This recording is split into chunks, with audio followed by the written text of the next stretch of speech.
Chers amis du Cercle Aristote, bonjour à tous, on espère que vous allez bien. Aujourd'hui, on a le plaisir d'être en compagnie de Rodolphe Cart, que vous connaissez maintenant à bien connaître sur la chaîne. Rodolphe, bonjour, comment vas-tu? Bah, très bien, merci, je te remercie aussi pour l'invitation. Je crois que c'est quoi ton troisième entretien que tu mènes? Donc, Ouais, c'est ça, exactement, ouais. oui, bah, j'ai écouté les premiers. Tu avais été très bon, donc, je pense qu'on va pouvoir faire quelque chose de bien. Eh ben, j'espère, en tout cas, c'est nous qui te remercions d'avoir accepté l'invitation. Et puis, bah, pour présenter brièvement, bon, certes, tout le monde commence maintenant à te connaître ici, mais bah, tu es essayiste, journaliste chez Élément, tu contribues aussi régulièrement chez Front Populaire.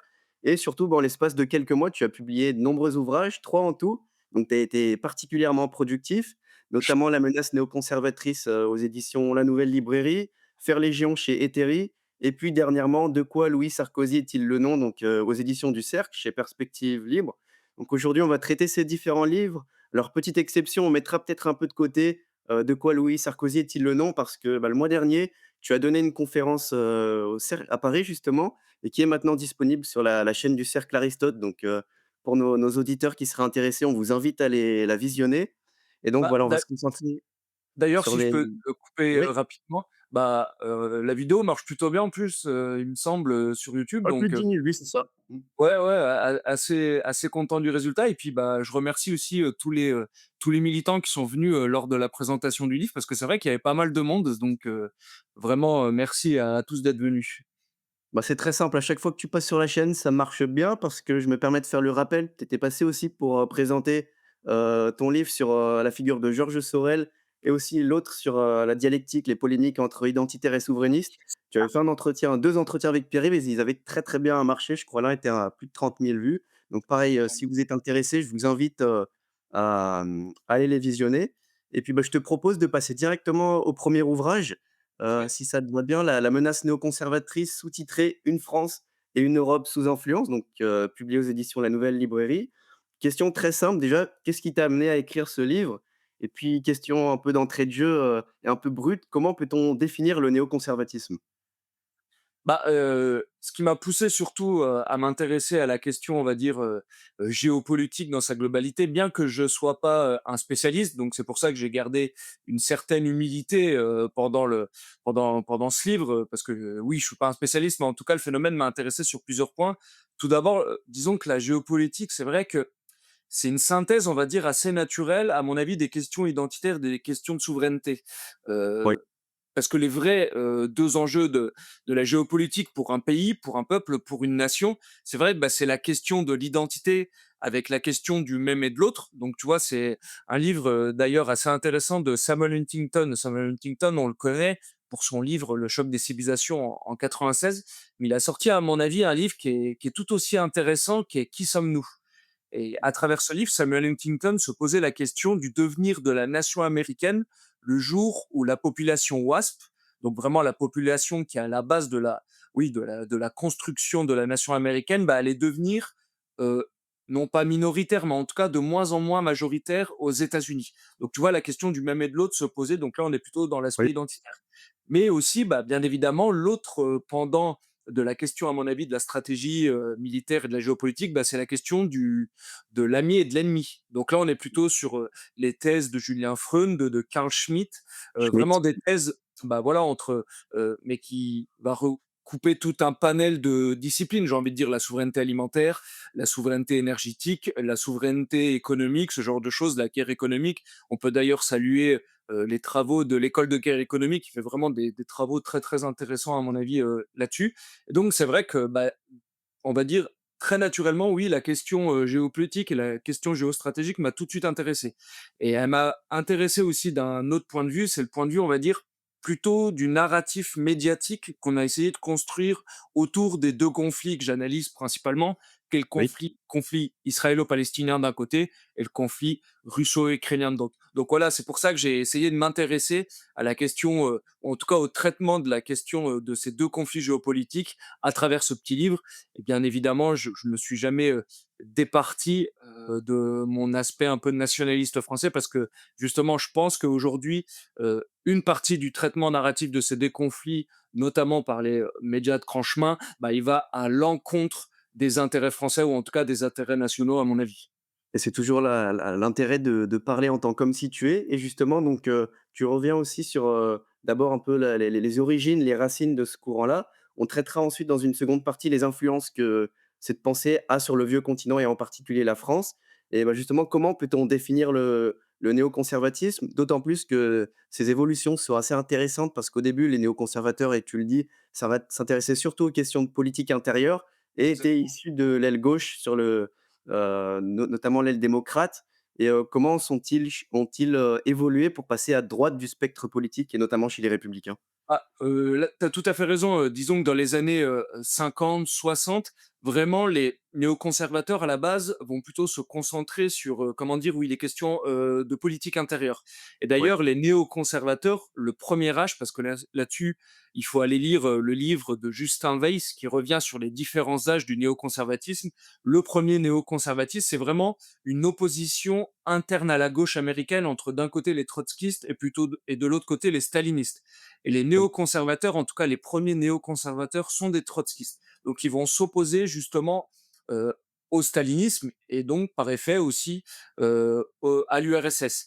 Et c'est vrai qu'ils vont se, comment dire, ils vont se scinder petit à petit d'une partie des hommes de gauche parce que vraiment à ces époques 50, 60, 70, on a l'apparition aux États-Unis de la New Left, d'une Mmh. nouvelle gauche qui va s'emparer des questions notamment des droits civiques, mais aussi d'opposition très dure contre la guerre au Vietnam. Et c'est vrai que déjà à l'époque, on a une partie des personnalités de gauche, des personnes de gauche qui vont se scinder de ce mouvement. Ensuite, comment dire, ils vont être très durs vis-à-vis de la politique d'apaisement concernant l'URSS. Et c'est pour ça Mmh. que les démocrates, ils vont rejoindre dans un deuxième temps le camp plutôt des républicains avec Ronald Reagan, qui avait une Oui. ligne, on va dire, très dure contre justement l'URSS. Donc c'est pour ça là qu'ils vont commencer à faire une bascule des démocrates jusqu'aux républicains, même si bien évidemment il va en rester aussi chez les démocrates, des néoconservateurs. Et le troisième âge, disons que c'est vraiment le néoconservatisme qu'on a connu dans les années 90-2000, où là, derrière des présidences comme la présidence Bush, on va vraiment avoir des, comment dire, des néoconservateurs interventionnistes au nom de la démocratie libérale mondiale, des valeurs, on va dire, voilà, oui, libérales avec les guillemets qu'il faut mettre, et donc, on a vraiment, disons, un mouvement interventionniste qui va promouvoir les guerres d'intervention un peu partout dans le monde. Et d'ailleurs, on peut peut-être faire aussi un bref retour sur la genèse comme ça de l'idée de nation américaine, parce que c'est vrai qu'à partir du moment où les pères pèlerins arrivent et posent le pied sur le continent américain, directement, en fait, il va commencer oui, à croître dans la population américaine vraiment ce sentiment d'être un peuple élu. C'est le village sur la colline, c'est toute une partie très messianique de l'histoire américaine. Et c'est vrai qu'à l'époque, déjà, euh, en tout cas en matière de relations internationales, on va vraiment avoir, pour là aussi simplifier, deux écoles qui vont un peu rentrer en conflictualité aux États-Unis. C'est l'école interventionniste en disant qu'il faut se projeter sur le monde pour justement accroître l'hégémone ou en tout cas l'empire américain, et de l'autre une tradition plutôt isolationniste où il faut plutôt se concentrer, on va dire, sur les intérêts américains, sur son propre sol et dans ses frontières. Donc voilà, on a un peu aussi cette opposition qui va comme ça être un peu le soubassement des questions néoconservatrices. Et les néoconservateurs, c'est vrai qu'on les retrouve, on va dire, plus souvent du côté des interventionnistes. Oui, bah, justement, c'est bien que tu parles directement de cette question de l'intervention qui est quand même propre, aux néoconservateurs, en tout cas qui ont beaucoup, investi cette question-là. Et ce qui peut paraître assez paradoxal étant donné que la tradition de politique étrangère américaine, au début, était quand même très isolationniste justement, à l'inverse de l'intervention. On peut penser au Washington Spirit, puis notamment la doctrine Monroe de 1823 et comment on Exactement. peut essayer d'expliquer en fait ce changement de paradigme entre une logique plus isolationniste à une intervention, et des opérations, qui vont donner l'Irak et cetera. Comment ce changement a-t-il été opéré? Disons que c'est pas qu'une question, même si la doctrine est bien évidemment intéressante, mais disons que c'est vraiment, à mon avis, une convergence de plusieurs intérêts parce que dans les années 90-2000, toute une partie aussi des élites, on va dire européennes, vont rejoindre vraiment l'ère du temps des élites globalisées qui est, on Ouais. va dire, l'abattement des frontières, la libre circulation des capitaux, des personnes. Et c'est vrai qu'à l'époque, c'est aussi à cette époque-là que le dollar devient la monnaie hégémonique mondiale toute puissante que l'on connaît. Les États-Unis ont des firmes multinationales aussi qui s'imposent un peu partout.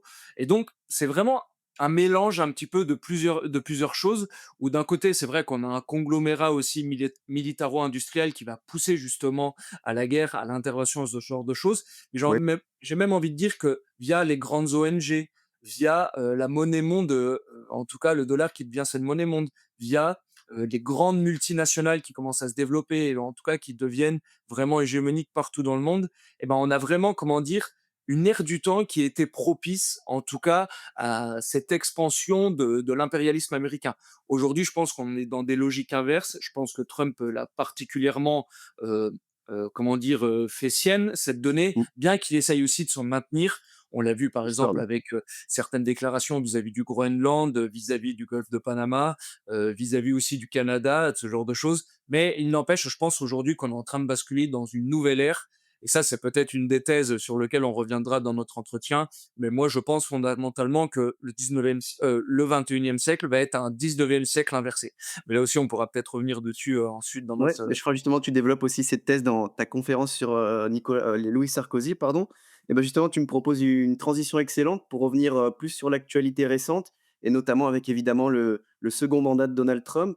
On sait qu'il y a eu une forme de traumatisme, aux États-Unis, notamment avec l'intervention, qui a échoué en Irak. Donc notamment chez les républicains, il y a une crainte davantage importante, notamment à faire des interventions, dans l'excès. Et est-ce que certains on peut entendre, l'idée selon laquelle Trump, irait vers un retour des États-Unis sur lui-même, sur eux-mêmes et donc serait en rupture avec cette idée d'interventionnisme? Est-ce que c'est une idée qui est vraie selon toi ou c'est plutôt une recomposition, de l'idée interventionnisme? Donc finalement, est-ce qu'il y aurait une rupture ou non, avec la logique néoconservatrice, sous l'administration Trump? bon, en tout cas, d'un point de vue, on va dire, des relations internationales, on voit qu'il y a un certain changement de cap. Oui. La preuve, c'est quand même, le positionnement vis-à-vis de l'Ukraine. Bien que sous son premier mandat, Trump a eu des positions, on peut dire aussi, assez pro-ukrainiennes parce qu'il avait mis en place, quelqu'un qui était très pro-ukrainien, très interventionniste et néoconservateur, mais j'ai l'impression qu'il en est revenu.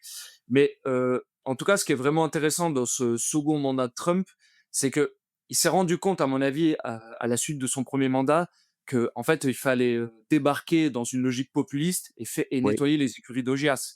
Mmh. On l'a vu avec la mise en place du Dodge et vraiment Trump s'est rendu compte que si, l'establishment, l'État profond, le deep state, comme on peut dire, était maintenu, mais qu'on essayait quand même de mettre en place ces politiques, bah, en fait, on allait se confronter à plus ou moins courte échéance à un mur. Et d'ailleurs, moi, je trouve que c'est un bon enseignement aussi pour nous, pour, la France, pour l'Europe et pour l'arrivée potentielle de partis, on va dire, nationaux populistes, là aussi avec les guillemets qu'il faut mettre autour. Mais à mon avis, la logique de cession, justement, de sécession vis-à-vis vraiment d'un gouvernement central derrière lequel on peut mettre plusieurs choses aussi, tu sais, enfin, le parti des médias, Mmh. le parti judiciaire, même le parti institutionnel. Je pense que là, vraiment, ça nous donne un enseignement parce que si demain, par exemple, on arrive en France, enfin, en tout cas en France arrive au pouvoir un parti dit nationaliste qui n'a pas le courage ou même la volonté, et j'ai envie de dire les reins solides pour s'opposer véritablement aux juges rouges, aux institutions, aux partis de grands médias et même, j'ai envie de dire, dans la situation européenne, à l'Union européenne directement, et ben là, je pense aussi qu'on arrivera vite à des déconvenus. Donc moi, c'est pour ça que, je suis plutôt un soutien, du gouvernement Trump, bien que je sais pertinemment que Trump agit pour les Américains et non Et pas pas pour pour les les Européens et Français. et ça c'est, tout à fait, recevable. Je suis le premier à connaître. Mais tu sais, moi, dans cette campagne américaine, le vitalisme américain, cette volonté de recréer des formes, tu sais, intimes. Alors c'est sûr que pour nous, des fois, Français, ça nous paraît, comment dire? Un peu vulgaire, et je peux le comprendre. Mais vraiment, comment dire? Cette volonté de s'assumer en tant que patriote, en tant que nationaliste, de vraiment, jouer que pour les intérêts nationaux, moi, ça m'a parlé en tout cas. Et donc, à mon avis, là-dessus, on a quelques enseignements à prendre vraiment sur cette explosion du vitalisme. Et c'est vrai que, voilà, justement, ce second mandat de Trump, il doit nous servir aussi d'exemple parce que, bah, si demain on arrive au pouvoir, et c'est tout le malheur que je nous souhaite, eh ben, on va se confronter à des murs aussi. Et se confronter à des murs, c'est bien, mais si on peut arriver carapassonné, ça sera encore mieux. C'est ça, d'où l'intérêt de d'assumer une forme de vitalisme et justement, Exactement. je te propose qu'on traverse l'Atlantique pour aller sur le vieux continent parce que c'est objet aussi, l'objet de ton livre, notamment, d'étudier les ramifications et les conséquences de cette pensée sur la politique, étrangère européenne, puis notamment la France et donc, bah, justement, c'est la question, quelle a été, puis même aujourd'hui, quelle est l'influence, de ce courant dans la politique étrangère des États européens? Bah, d'ailleurs, sur ce point, je pense qu'on peut il faut pas hésiter parfois à le faire. Mine Mmh. de rien, on peut quand même rendre, à mon avis, hommage, au courant souverainiste et au courant, dit nationaliste. Parce que mine de rien, nous, cette critique, comment dire, des ingérences américaines et des ingérences, étrangères en général, vis-à-vis de la France, vis-à-vis du domaine économique, vis-à-vis du domaine militaire ou autre, et bah, c'est quand même des débats ou en tout cas des sujets qu'on s'est appropriés depuis X années. Donc là-dessus, je pense qu'on peut nous rendre hommage. L'extraterritorialité du droit américain, l'affaiblissement industriel de la France, l'affaiblissement économique, l'affaiblissement militaire. Nous, ça fait quand même des années Qu'on qu'on en parle. met le doigt dessus, qu'on en parle exactement. Donc bon, voir tout, tu sais, toutes les vierges effarouchées du gouvernement central aujourd'hui s'affoler, parce qu'eux, ils le font souvent pour le narratif pro-ukrainien, revendiquer des notions de protectionnisme dont on parle, nous, dans nos sphères depuis X années, eux aussi. Donc, tu vois, je pense qu'on peut aussi nous rendre hommage, sur ce point-là. Et oui, Évidemment, et puis on n'oublie pas que le mot de souveraineté était vraiment à bannir avant, le covid, puis même avant la guerre en Ukraine. Maintenant, il est réinvesti, je pense, à tort, notamment en parlant de souveraineté européenne, mais exactement. c'est Et même chose pour le protectionnisme. Le bien sûr, oui. protectionnisme, il y a 10 ans, tu en parlais dans un cercle, on va dire, académique ou autre, on te traitait de ringard. On te disait: «Non, Mmh. bien évidemment, le protectionnisme n'a plus valeur d'être, on n'a pas à en parler». Et bah, pourtant, nous, on a travaillé, même à gauche, là aussi, il faut rendre aussi hommage. Il y a eu quelques ouvrages ou même des intellectuels comme Frédéric Lordon, qui est un ennemi, bien évidemment politique, mais par contre, bah, qui avait, commencé à parler de la chose. Nous, on avait aussi, on était allé sur les sujets, bah, tu sais, des fois qui sont un peu des sujets, difficiles d'entrée, rébarbatifs. C'est peut-être une difficulté, pour le souverainisme d'infuser dans les grandes masses. C'est vrai que, bah, nous, on s'empare de sujets comme, l'énergétique, alimentaire, qui sont parfois des sujets assez, hermétiques et difficiles Oui, d'accès. C'est pas faux, même le sujet monétaire, c'est un sujet assez difficile, mais par contre, bah, on a toujours été, à mon avis, en avance là-dessus ou à l'avant-garde. Et mmh, donc, pour, revenir sur ta question, oui, à travers ce petit livre sur la menace néoconservatrice, j'essaye aussi d'analyser, les réseaux qui se sont mis en place, notamment en France, et qui oui, nous ont déviés de la bonne voie ou en tout cas de la voie à suivre, en politique, étrangère, qui est la voie gaullienne, en fait, qui est la voie de l'indépendance, qui est souvent une voie, on pourrait dire, oui, tierciste ou en tout cas de troisième voie.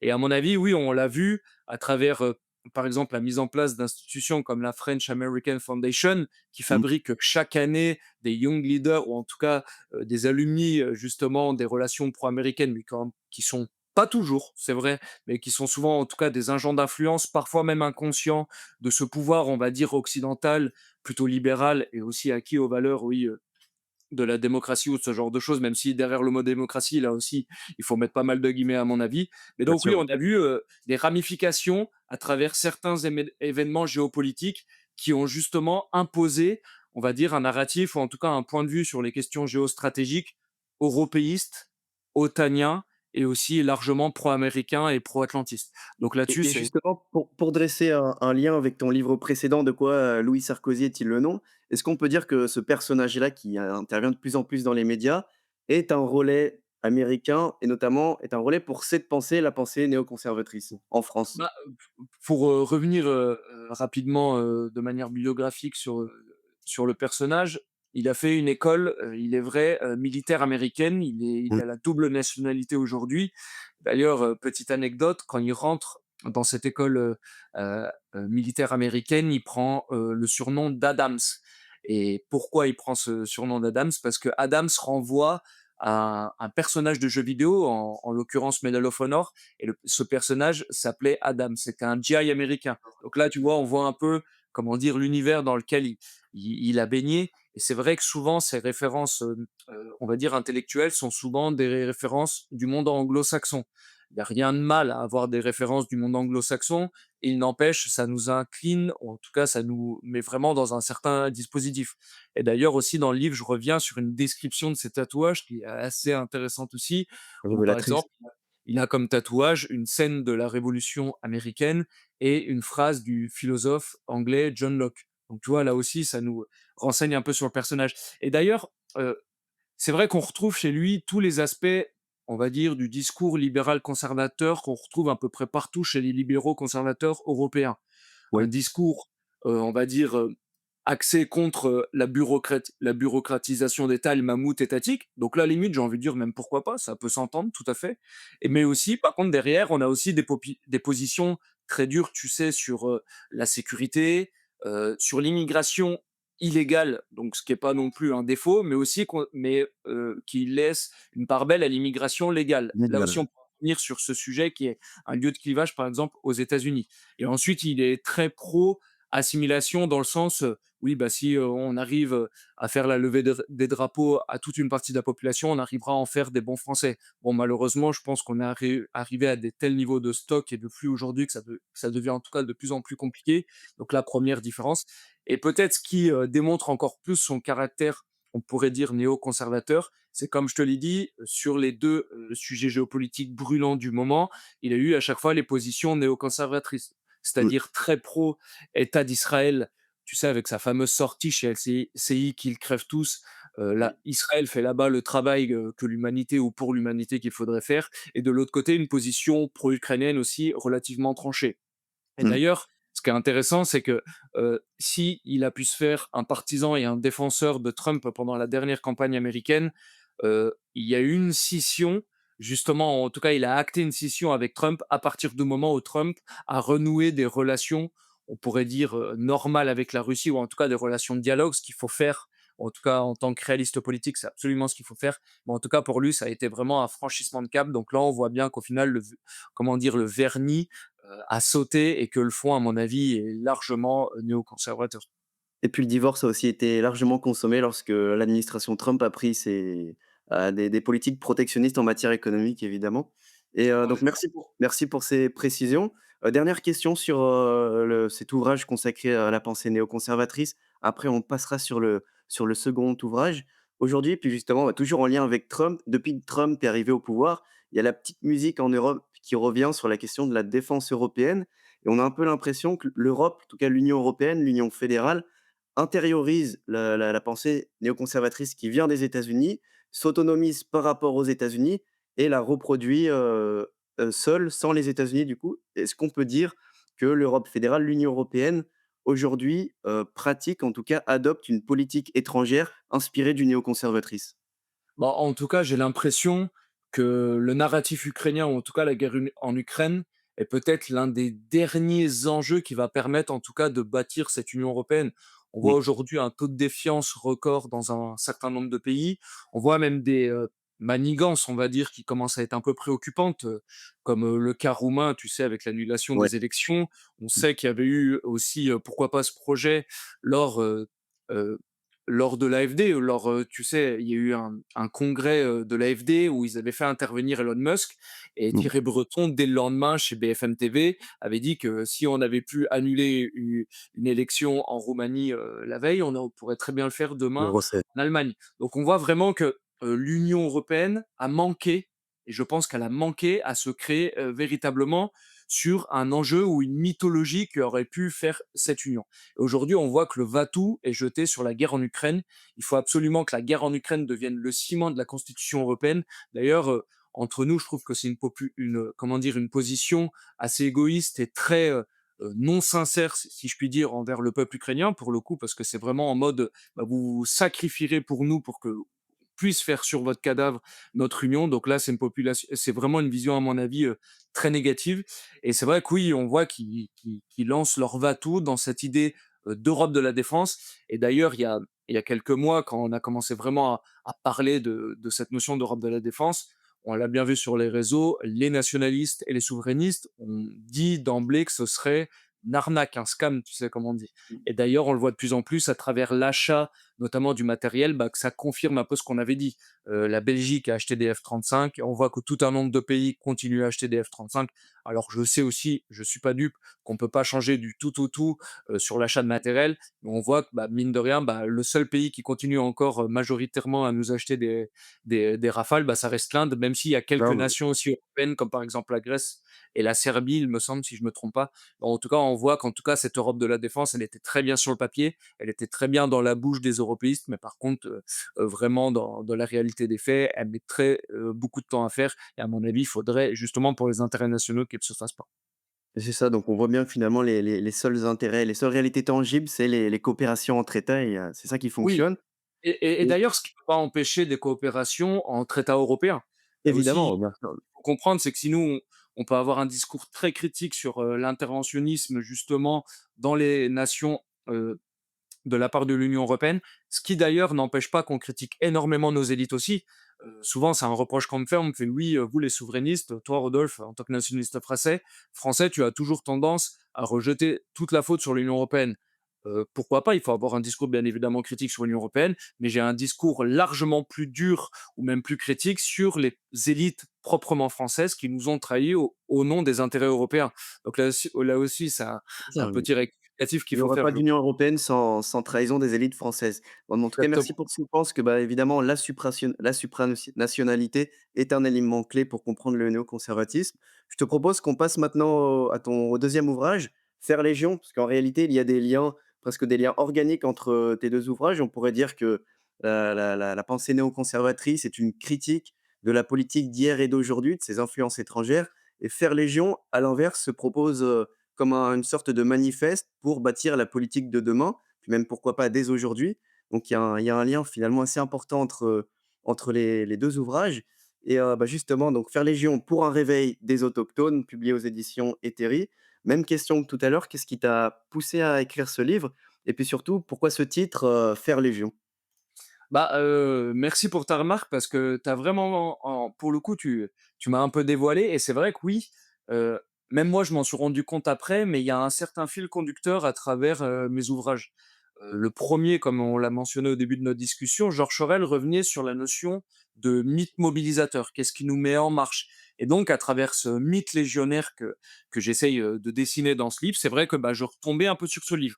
Et le deuxième livre que tu as mentionné aussi, c'était, ce livre un peu polémique, Feu sur la droite nationale, réponse aux identitaires. Et c'est vrai que moi je revenais sur cette opposition qu'on voyait mine de rien de plus en plus apparaître au sein du camp, dit national.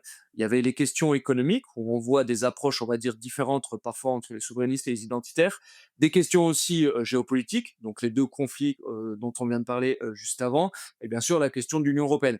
Et c'est vrai que moi, les deux notions, en tout cas la question d'identité et la question de souveraineté, c'est vraiment des piliers fondamentaux de ma réflexion. Ouais. Et c'est vrai qu'à travers Faire Légion, j'ai essayé de faire une synthèse des deux, parce qu'à mon avis, si la question identitaire pose la question de l'être, de ce que les peuples sont, et que la question de la souveraineté pose la question du faire ou de l'agir et de ce que les peuples font, véritablement dans la question du nationalisme français, on a à mon avis une synthèse assez intéressante entre les deux, parce que la question de l'être et la question du faire, eh ben, elle se synthétise dans la question de se maintenir. La question de se maintenir en tant que peuple historique sur sa terre et aussi en tant qu'entité politique souveraine. Donc là, comme je te l'ai dit, on retombe très bien sur ces deux piliers de la pensée. Et donc j'ai essayé d'esquisser cette conjonction, en tout cas cette alliance entre d'un côté l'identité et de l'autre côté la souveraineté, à travers un mythe nationaliste revisité, parce que évidemment qu'on a nos pères de la notion de nationalisme qui nous viennent majoritairement du 19e siècle, mais aussi du 20e siècle. Et je pense aujourd'hui qu'il faut le réactualiser peut-être, même si bien évidemment on prend toujours appui bah, sur nos chers maîtres qui nous ont donné des idées et que nous on essaye un petit peu de retravailler. Et donc oui, j'ai essayé de dessiner ce mythe légionnaire français. Et à mon Mmh. avis, il s'articule autour de trois éléments. Le 3 premier, piliers. ouais, 3 éléments. Donc le premier, c'est vraiment la reconnaissance qu'il existe un peuple historique français. Donc là, on pourrait revenir sur l'histoire de l'immigration en France, qui a un aspect peut-être intéressant, mais on reviendra peut-être dessus après. Mais vraiment, il existe un peuple de souche français. Ça a été démontré par de nombreux démographes, comme par exemple Jacques Dupaquier, même si je sais qu'aujourd'hui, il faut prendre d'autres considérations, parce qu'on a eu des mouvements d'immigration intra-européenne et extra-européenne. Mais à mon avis, il faut quand même tout faire pour que le peuple, on va dire historique, reste majoritaire sur la terre de France. Là aussi, c'est peut-être une distinction qu'on doit faire. Je connais aucun souverainiste qui désire demain une France souveraine si le peuple français était grand N'existe remplacé. plus. Mmh.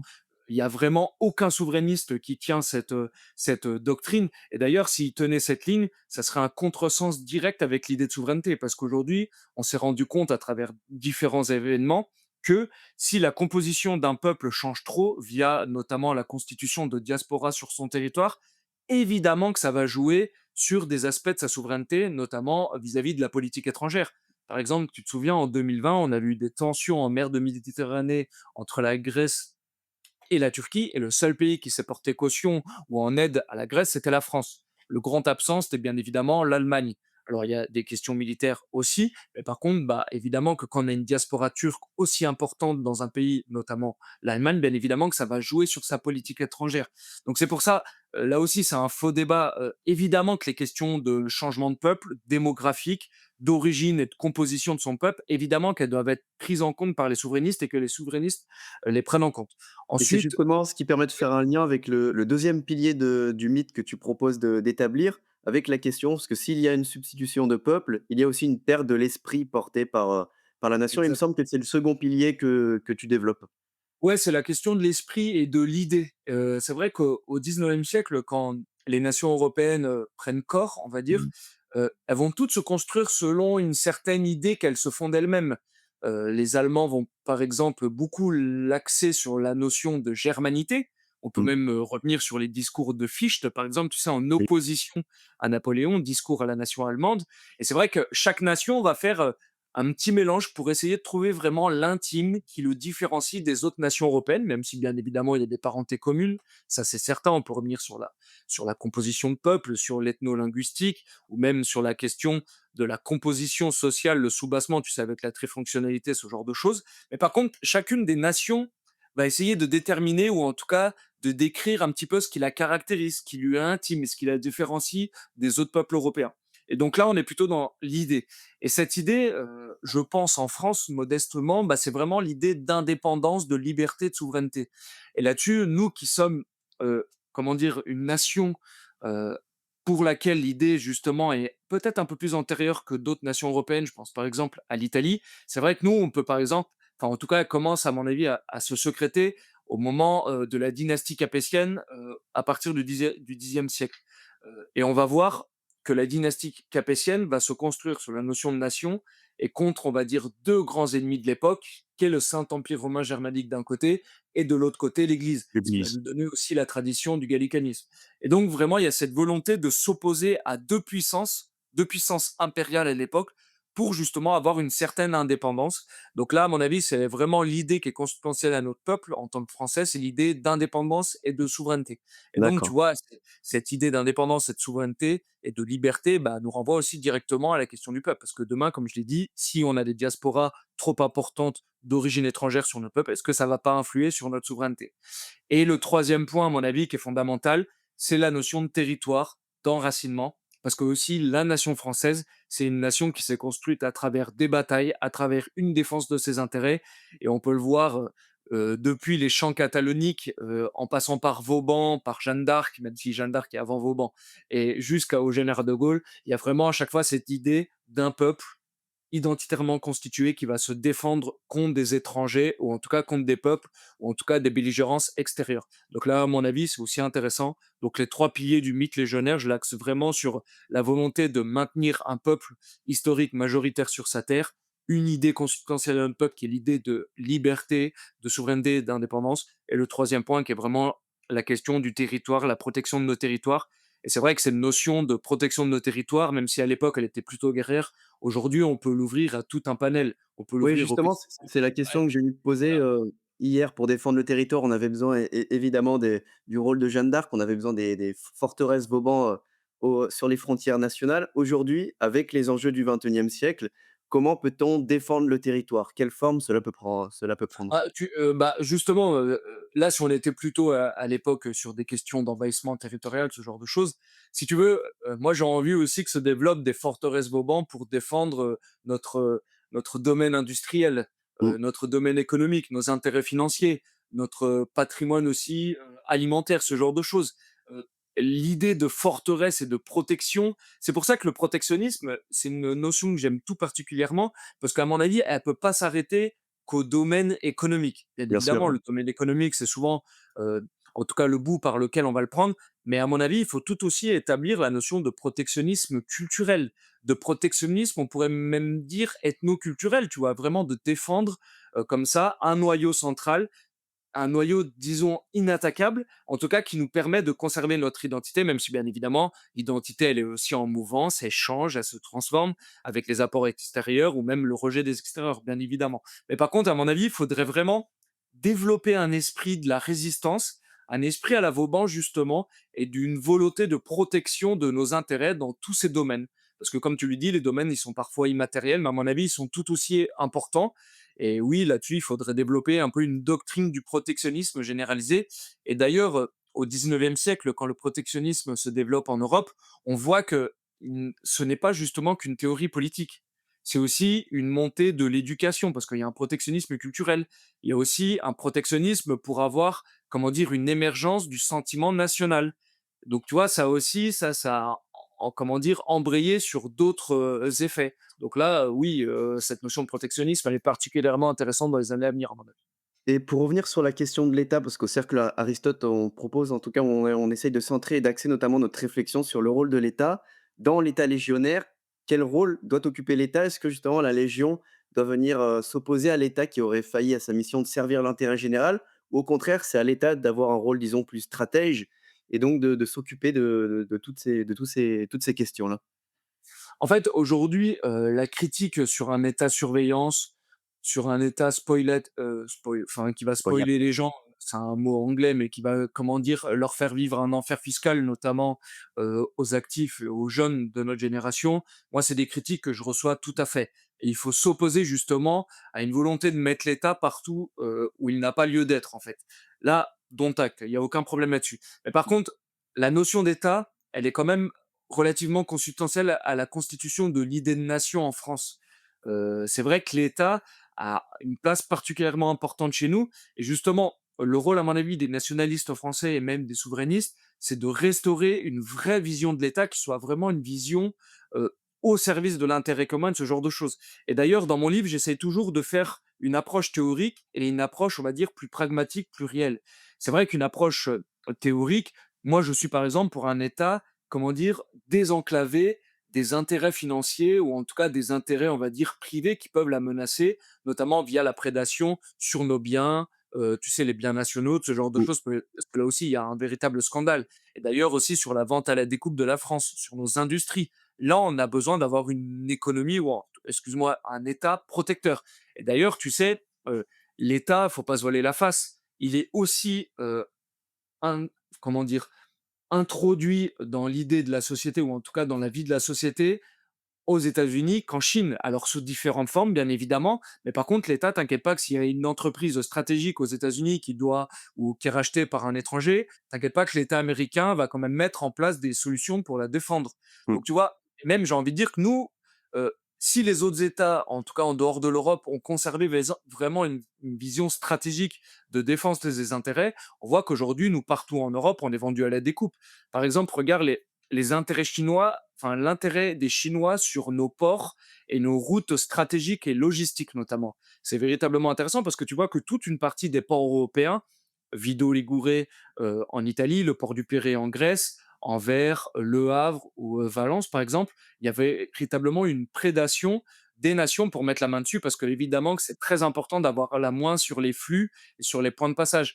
Et là Mmh. peut-être on en revient la question que tu me posais avant, évidemment que c'est important d'avoir des lieux stratégiques, mais par contre, avoir la main sur les flux, notamment les flux financiers, via sa monnaie ou ce genre de choses, là aussi, c'est éminemment important. Donc oui, là-dessus, il faut pas être dupe, et peut-être que le retour à un État stratège, protecteur et même planificateur, parce que c'est une notion qui est souvent attaquée, parce que derrière le mot de planification, on voit tout de suite, tu sais, l'URSS, les grands plans de planification. Mais à mon avis, euh, vraiment cette tradition qu'on pourrait faire remonter au colbertisme, même à De Gaulle, où on donne les grandes lignes comme ça, économiques, stratégiques, militaires aussi, dans les années à venir et que derrière on laisse le peuple un peu, comment dire, se débrouiller, à mon avis, c'est vraiment la vision qui est la bonne pour notre pays. Il Mmh. faut, un État qui donne les grands axes dans les années à venir et derrière laisser une relative, liberté, parce qu'on n'est absolument pas un peuple fait pour le collectivisme, on n'est pas un peuple non plus fait pour l'individualisme type anglo-saxon. Nous, c'est toujours un mixte très subtil, parfois difficile à trouver, je veux bien le reconnaître, mais c'est là-dessus, à mon avis, qu'il faut aller. Et d'ailleurs, là, si on était plutôt dans l'aspect théorique, moi, si on égrène aussi, par exemple, tous les aspects pratiques, on voit que justement, le défaut d'avoir un État stratège, il se ressent dans plusieurs points.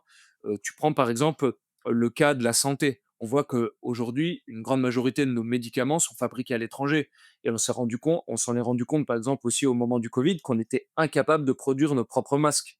Et peut-être que tu t'en souviens, c'était la fameuse guerre sur les tarmacs Mmh. d'aéroports entre les nations pour se voler des masques. Donc ça a été absolument ridicule. Et on peut aussi mentionner d'autres cas. Par exemple, moi, c'est un exemple que j'aime bien citer dans mes conférences, c'est les 2 commissions d'enquête de Arnaud Montebourg et François Fillon. La première, c'est qu'Arnaud Montebourg, il égrène toutes les entreprises qu'on a perdues depuis plusieurs années. Alors tu sais, il y a Alstom et cetera.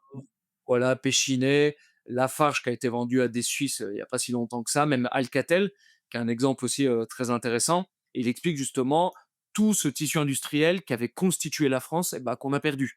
Et l'autre, commission d'enquête assez intéressante, c'est celle de François Fillon, où lui, il revient sur, l'extraterritorialité du droit américain, qui est véritablement un empêchement pour nos entreprises, et il revient aussi sur les amendes records qu'avaient subies nos banques, je pense notamment à BNP Paribas. Donc tu vois, heu, évidemment qu'il y a l'aspect théorique qu'on doit continuer à défendre, hem, en tant que souverainiste, en tant que nationaliste, parce qu'on voit que du côté pragmatique, ou en tout cas du côté de la réalité, bah, ça donne des effets, mine de rien, quand on n'a pas en tout cas un État stratège pour nous défendre. Donc justement, pour amorcer ce réveil national, on a bien compris, tu as beaucoup évoqué le rôle et l'importance de l'État. Et dans ton livre, tu parles également de l'engagement individuel et communautaire. Et c'est justement cette dernière thématique que j'aimerais introduire, dont on va parler avant de terminer cet entretien. Et ton ouvrage, notamment, pas seulement, mais en particulier, essaye de s'adresser à la jeunesse. Et c'est pas facile aujourd'hui de s'investir et en tout cas de porter ses convictions en tant que souverainiste, en tant que nationaliste. Quels conseils tu pourrais donner et comment justement cette jeunesse, tant individuellement que communautairement, peut se saisir de la question nationale, en tout cas de ses convictions nationales pour les défendre sans justement risquer, la peine de mort sociale ou d'autres problématiques? Bah, c'est très bien qu'on finisse là-dessus parce que, si je peux me faire le défenseur d'une certaine vision de l'État, évidemment que la question étatique n'est pas la panacée et que ça résoudra absolument pas tous nos problèmes, ça c'est bien Mmh. évidemment certain. Et d'ailleurs, on peut analyser, l'analyse politique à 3 stades. Tout en haut, il y a le métapolitique, donc c'est là, on va dire, là aussi pour simplifier, la production d'idées, l'hégémonie culturelle, la bataille culturelle. Et c'est vrai qu'elle se mène de plusieurs façons. Par exemple, moi je produis un travail dit intellectuel en produisant des articles et des livres. Ça a son intérêt à mon avis, ça a son poids, même s'il est minime. Ensuite, il y a la production des cercles comme le vôtre, qui est très bien aussi, parce que vous faites de la production vidéo, qui touche beaucoup plus de personnes, et vous êtes vraiment aussi dans le combat culturel. Et c'est vrai qu'il faut pas, à mon avis, opposer les 3 stades, parce qu'il y a le métapolitique que je viens de décrire, il y a le politique où là, c'est vraiment l'engagement, politique à travers des partis, Mmh. à travers le conseil municipal, de son petit village.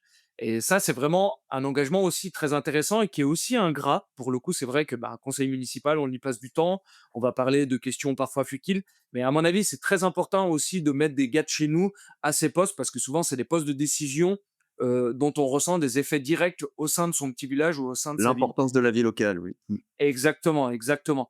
Et enfin, il y a, on pourrait dire, l'infrapolitique, où là, c'est comment dire, vraiment la production, ou en tout cas la mise en relation communautaire qui est tout aussi important. Tu sais, moi, dans mes conférences, j'ai souvent parfois des couples, même assez souvent des couples qui viennent me voir et qui me disent, bah, moi, je suis retourné dans le pays de mes ancêtres, j'essaye de bâtir un foyer, j'essaye de recréer une certaine vie communautaire française autour de moi. Et moi, j'ai énormément de respect pour ces personnes et à mon avis, ils font beaucoup plus pour la cause que moi à travers mes petits livres, et ce genre de choses. Mais par contre, tu vois bien, c'est que à travers ces différents stades, comment dire? Ces différentes strates du combat politique, en règle générale, bah, souvent il y a des oppositions. Tu sais, souvent les personnes qui écrivent des livres, ils vont être méprisés, par les politiques. Parce que les politiques vont leur dire: «Bah, moi, je suis dans le feu d'action tous les jours, vous êtes très bien à écrire des livres, à avoir des grandes paroles, mais vous savez pas ce que c'est». Mais par contre, je pense que quand même la production intellectuelle, elle joue son rôle. Et c'est vrai que souvent, bah, le politique, lui, va se faire critiquer par la personne qui est dans la société civile et qui est plutôt dans l'infrapolitique. Elle va lui dire: «Oui, mais vous êtes des politiques, tous pourris comme les autres». Donc souvent, ou même parfois, c'est des critiques légitimes, j'entends bien, mais à mon avis, ce dont il faut se méfier et ce qu'il faut faire, c'est ne pas créer des cloisons étanches entre ces 3 strates. Tu vois ce que je veux dire? Et ça, à mon avis, heu, c'est aussi important pour le combat politique de maintenir des échanges entre les 3, parce que moi, je sais pertinemment qu'une partie des gens qui sont dans la vie active, qui ont des vies familiales, bah, elles ont pas le temps le soir, forcément de se prendre 1 heure pour elles, pour aller lire un de mes livres. Mais par contre, bah, via la production de podcasts, ils peuvent m'écouter, via vous, vos podcasts, bien évidemment, avec les émissions du Cercle, ils peuvent vous écouter. Et tout ça, bah, ça crée un certain environnement qui est plus ou moins positif pour nos idées. Donc c'est pour ça, il faut essayer vraiment d'influer là-dessus. Ne Et là, c'est peut-être, une critique que je fais parfois, aux personnalités de notre camp, c'est que il faut jamais décourager les personnes qui sont dans la création. Mmh. On peut le faire parfois de manière, on va dire, maladroite, ça arrive, on peut se tromper, mais par contre toutes les initiatives, il faut quand même, à mon avis, les promouvoir parce que là où il y a de la vie, où il y a du vitalisme, il y a une possibilité de réussite et le but quand même pour notre camp, c'est vraiment qu'on sorte de la position du panache, même si c'est très intéressant le panache, mais moi en fait, il faut demain qu'on l'emporte justement et d'ailleurs, bah, ça implique de mettre les mains dans le cambouis et c'est pour ça aussi qu'à travers mes conférences, moi, je conseille jamais, aux jeunes, par exemple, de faire ce que je fais directement. C'est-à-dire d'écrire à visage découvert, de s'engager politiquement à visage découvert, sous son vrai nom. Parce que, bah, c'est vrai, comme tu l'as dit, on a des répercussions sociales. Moi, je sais que demain, je pourrais pas retourner dans la société civile pour, travailler comme une personne lambda et c'est vrai que, bah, il faut avoir un petit peu le cuir tanné ou en tout cas, faut s'attendre à avoir des répercussions vis-à-vis de ce point-là. Donc, c'est vrai que là-dessus, aussi, il faut que chacun sache bien ses capacités, mais en tout cas, ce qu'il faut bien comprendre, c'est que chacun doit être le meilleur à sa place et il n'y a pas à avoir de hiérarchie ou de ce genre de choses. Mais c'est vrai que si certaines personnes sont faites pour se montrer sur la place publique et pour s'engager politiquement, si tu veux, si on fait un travail parfois de l'autre côté plus en catimini, où personne des ou par exemple des personnes qui mettent en place des réseaux communautaires dans la société civile, c'est tout aussi important de le faire, même s'ils le font de manière anonyme. Donc tu vois aussi, c'est intéressant à mon avis d'avoir une vision stratégique là-dessus. Et moi qui me suis pas mal intéressé à Jean-Luc Mélenchon et qui espère, sortira un travail dessus, une biographie intellectuelle, Mmh. eux ont vraiment intériorisé cette notion de stratégie.